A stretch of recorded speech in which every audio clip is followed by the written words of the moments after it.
નમસ્કાર દર્શક મિત્રો, દિલુક સત્તા શોમાં આપનું સ્વાગત છે। આજે અમે તમને જે ઘટના વિશે જણાવીશું તે જાણીને દરેક વાલી ચોંકી જશે। જે વાલીઓ પોતાના બાળકોને શાળામાં મોકલીને પછી જે રીતે એકદમ બેફિકર થઈ જતા હોય છે, તેવા વાલીઓ માટે આ એક લાલ બત્તી સમાન કિસ્સો સામે આવ્યો છે। એવા સમાચાર સામે આવ્યા છે કે મુંબઈ વસઈની એક શાળામાં શિસ્તતાના પાઠ ભણાવવા બદલ એક શિક્ષકે એક 13 વર્ષીય બાળકીને એવો દંડ કર્યો હતો કે જેના કારણે મોટો વિવાદ થઈ ગયો છે।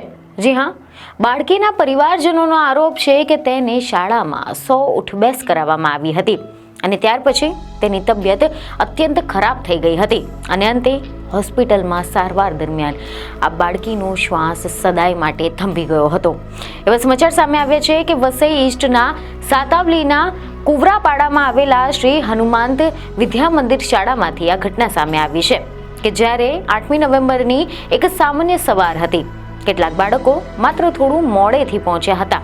તેમના શિક્ષકોએ તેમને 100 ઉઠબેસ કરાવવાની સજા ફટકારી હતી। હા, એકમાત્ર દંડ, પરંતુ એવો દંડ ભારે પડ્યો કે બાળકની મજબૂત સ્વાસ્થ્ય પર વજનદાર અસર કરી ગયું।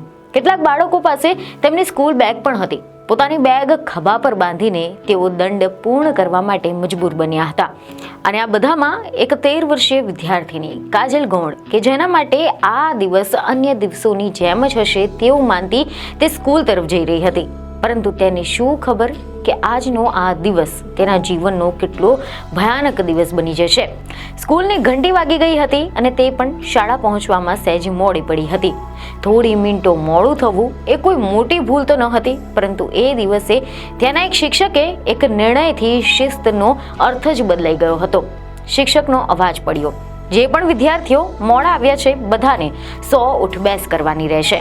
જેને સાંભળીને કાજલની તો આંખો પોડી થઈ ગઈ હતી, પરંતુ શિક્ષકનો ડર એવો કે કોઈ ના કહેવાની હિંમત ન હતી, જેથી કરીને કાજલે પણ તે ડરના મારીએ અથવા તો શિક્ષકના ગુસ્સાના કારણે ઉઠબેસ કરી લીધી હતી।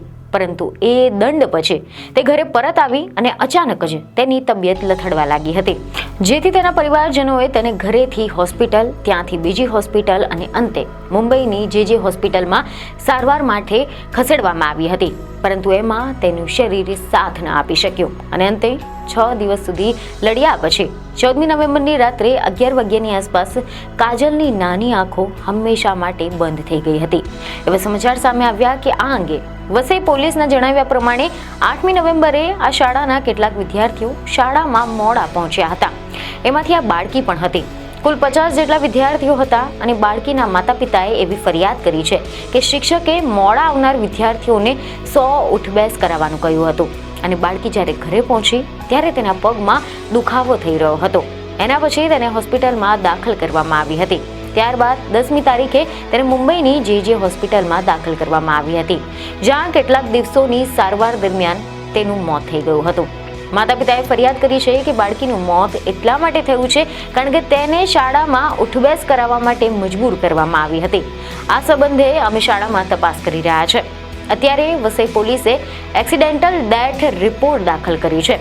પોલીસે એ પણ કહ્યું છે કે તેઓ પીએમની રાહ જોઈ રહ્યા છે। જો કે અહેવાલ છે કે પોલીસે એ પણ જણાવ્યું હતું કે મેડિકલ રિપોર્ટથી એ પણ જાણવા મળ્યું છે કે બાળકીનું હિમોગ્લોબિન માત્ર 4% હતું, જે અતિશય ઓછું છે। તો બીજી તરફ આ બનાવ એક પરિવાર માટે નહીં પરંતુ સમગ્ર સમાજ માટે સવાલ બની ગયો છે કે શું શિસ્તના નામે સજા આપવાની અધિકારતાને આપણે એ હદે વધાવી દીધી છે, એ હદે સ્વીકારી લીધી છે કે શું સ્કૂલ, જે શિક્ષણનું મંદિર કહેવાય છે, એ જ બાળક માટે ભયનું મંદિર બની ગયું છે?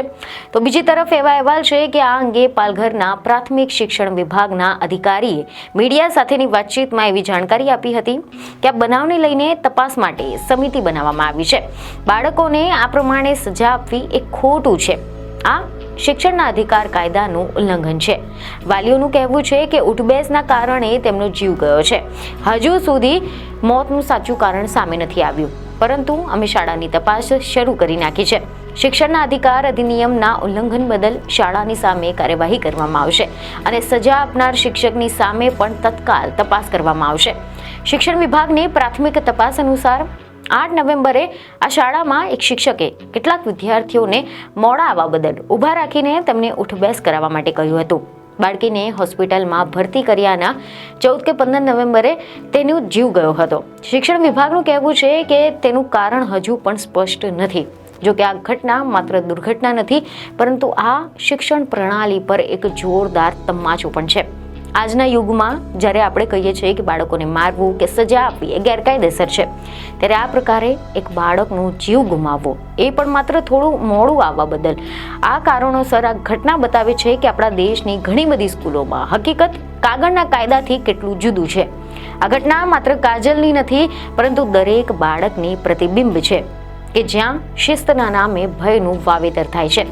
શાળાઓનું મોટું ધ્યેય એ માત્ર શિક્ષણ નહીં, પરંતુ સલામતીનું પણ હોવું જોઈએ.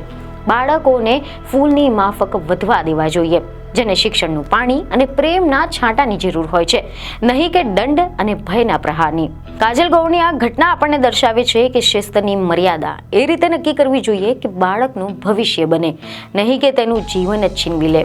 જો કે કાજલના પરિવારે શાળાના મેનેજમેન્ટ અને શિક્ષકો પર અનેક પ્રકારના બેદરકારીના આરોપ પણ લગાવ્યા છે, જેના કારણે અમારી દીકરીનું મોત થયું છે તેવા આક્ષેપ કર્યા છે. તેમણે આ ઘટનાની સંપૂર્ણ તપાસ અને ગુનેગારોની સામે કાર્યવાહી કરવાની માંગણી કરી છે.